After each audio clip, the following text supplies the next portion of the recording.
Bismillahirrahmanirrahim. Allahumma taflana kulubana wa alhimna rusdana wahdina ila sirotikal mustaqim.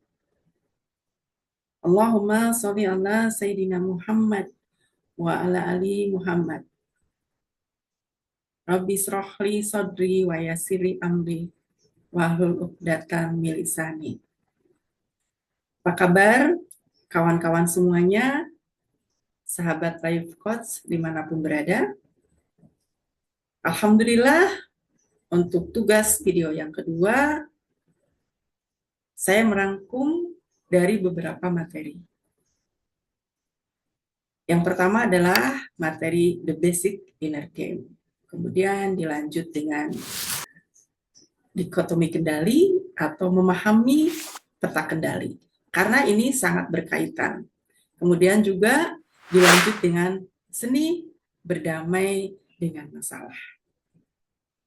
Dan ini semua ada kaitannya dengan bagaimana cara kita merilis overthinking. Kemudian juga ada materi yang sangat berkaitan dengan ini semua, yaitu rahasia berhenti khawatir.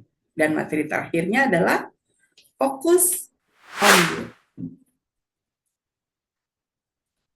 Kawan-kawan semuanya, banyak di antara kita sebelumnya tidak mengetahui. Namun alhamdulillah, dengan materi-materi di kelas Inner Game Life Coach yang disampaikan oleh guru kita, Coach Sony Agdikim, sangat membuka pikiran. Bahkan kita punya semangat untuk memahami, mempraktekkan, dan mensiarkannya. Dalam dunia konseling yang saya geluti sudah hampir 8 tahun ini, memang kebanyakan klien itu tidak memahami apa yang ada di dalam kendali dirinya dan di luar kendali dirinya. Saat konseling, mereka lebih fokus ke luar kendali dirinya. Mencari obat yang sudah bertahun-tahun dilakukan. Ke psikiater, ke psikolog juga, ke konselor yang saya geluti selama ini. Tapi jika tidak menyadari apa yang dilakukannya, apa yang dirasakannya selama ini, maka itu tidak akan menjadi perubahan di dalam dirinya.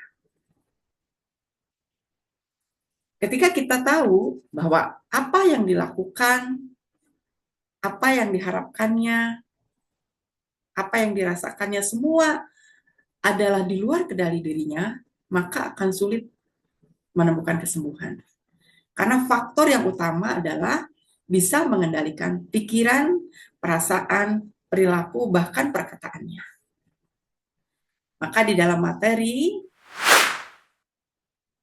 bagaimana bisa menata ruang batin. Karena yang terpenting adalah merubah apa-apa yang di dalam dirinya, bukan merubah apa yang di luar dirinya. Kemudian diperkuat lagi dengan materi yang kedua, yaitu the dichotomy of control. Bahwa apa yang orang fokuskan dengan apa yang di luar dirinya, maka dia akan menemukan kegelisahan dan ketidaktenangan. Ini juga yang terjadi di ruang konseling saya.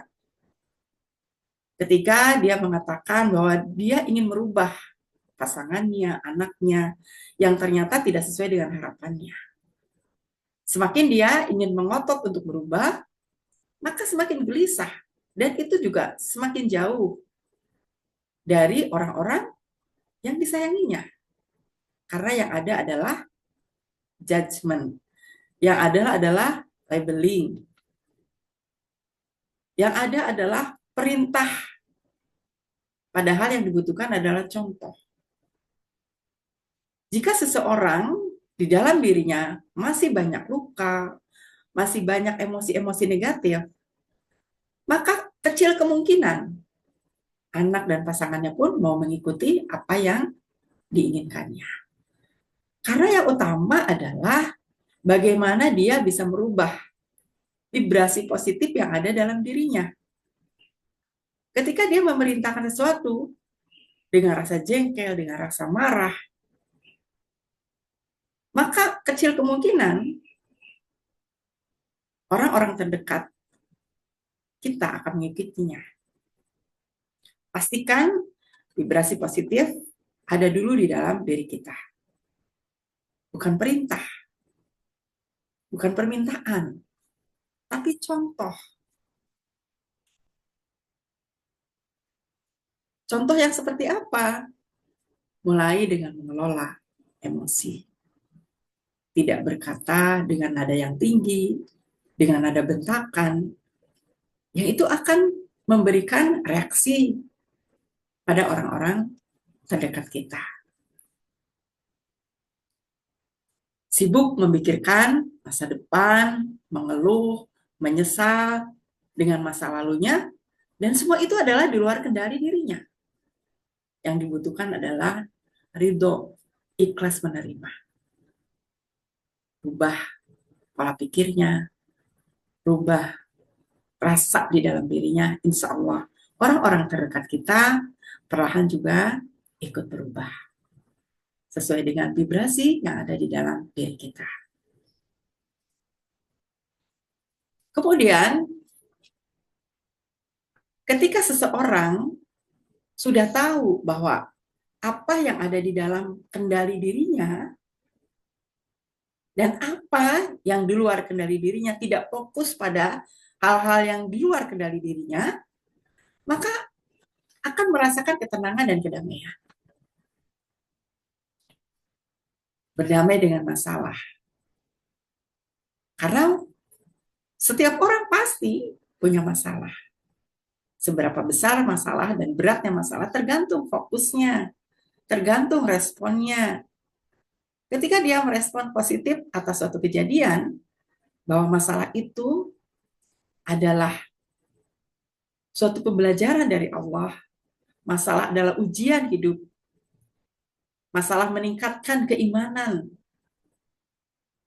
masalah adalah penggugur dosa, maka dia tidak akan gelisah, bahkan ingin menolak masalah yang tidak mungkin.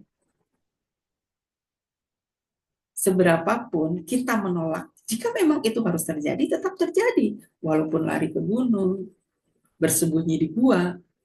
Tapi jika sesuatu itu memang tidak akan terjadi dan tidak Allah takdirkan kepada kita, walaupun kita mendekat, kita mengejarnya, seperti halnya juga rezeki. Sekuat apapun kita mengejarnya, sekuat apapun kita meraihnya, jika memang rezeki itu tidak ditakdirkan untuk kita, maka tidak akan sampai kepada kita. Namun, jika kita sudah mampu memberikan, menghadirkan kedamaian buat keluarga dan buat diri kita sendiri, maka bisa jadi peluang rezeki itu akan datang dengan mudah pada diri kita. Karena yang kita perlukan jika kita ingin berdamai dengan masalah adalah ridho menerima. Mungkin saja solusi-solusi tidak juga ditemukan sampai hari ini karena kita belum ridho menerima apa yang sudah terjadi di masa lalu. Masih mengeluh, menyalahkan orang lain, menyalahkan keadaan, yang akhirnya solusi itu tidak juga kita temukan. Di ruang konseling, banyak sekali hal terjadi. Luka batin yang sudah bertahun-tahun disimpan, bisa jadi bukan karena sulit menyembuhkannya, tapi dirinya sendiri yang tidak mau melepas luka di dalam dirinya. Masih disimpan, masih sulit untuk melupakan dan melepaskan. Itu juga yang akan menjadi derita untuk dirinya. Seni berdamai dengan masalah. Itu sangat relevan jika kita bisa mempraktekannya dalam kehidupan sehari-hari.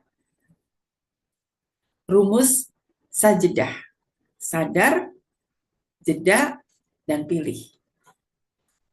Sadar sepenuhnya menyadari bahwa kita adalah hamba.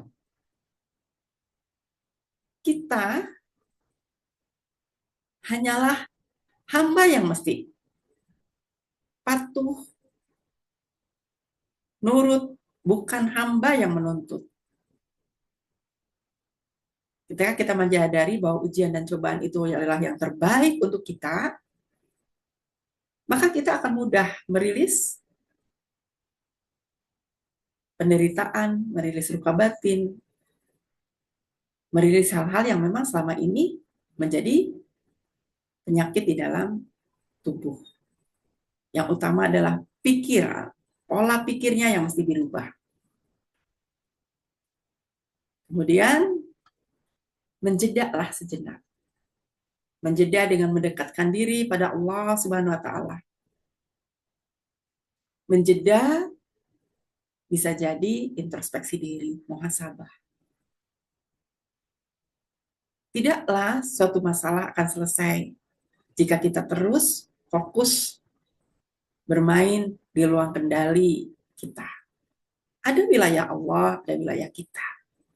Ketika kita terus memikirkan hal-hal yang di wilayah Allah, itulah yang membuat dada kita sesak. Kepala semakin berat. Hal-hal yang di luar kendali, itu artinya itu adalah wilayahnya Allah. Kemudian setelah jeda kita pilih. Pilih untuk melepaskannya, pilih untuk membebaskannya, pilih untuk membersihkannya. Insya Allah, jika ini benar-benar bisa dipraktekkan, akan menjadikan tenang, damai dalam situasi dan keadaan apapun. Kemudian kenapa banyak orang mengalami overthinking? Karena dia sering berpikir yang jauh ke depan. Atau dia memikirkan hal-hal yang memang sudah terjadi, yang tidak perlu lagi dikeluhkan. Sering berkata, seandainya dulu saya tidak melakukan ini, seandainya dulu saya tidak melakukan itu. Padahal itu sudah tidak bisa dirubah lagi. Atau dia berpikir jauh ke depan. Masa depan itu memang masih suci. Tapi masa depan itu bukan milik kita. Kita boleh merencanakan, boleh berikhtiar. Tapi hasil itu bukan wilayah kita. Sepenuhnya itu adalah wilayah Allah, hak prerogatif Allah Subhanahu wa taala. Merilis overthinking memang tidak mudah untuk mereka yang tauhidnya masih lemah. Sering memikirkan hal-hal yang negatif. Terus mengkait-kaitkan sesuatu kejadian atau melebih-lebihkannya. Bahkan dia berpikir tentang sesuatu yang itu mustahil terjadi atau memang sesuatu yang bisa saja terjadi.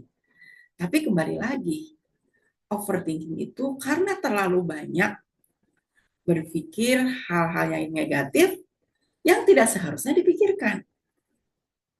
Fokuslah pada hari ini, fokus pada saat ini.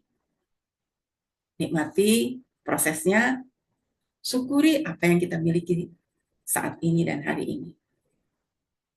Biarkan masa lalu dan masa depan itu menjadi haknya Allah. Kemudian, materi yang terakhir, yang ini adalah materi yang memang seharusnya sudah kita perlahan-lahan mempraktekannya.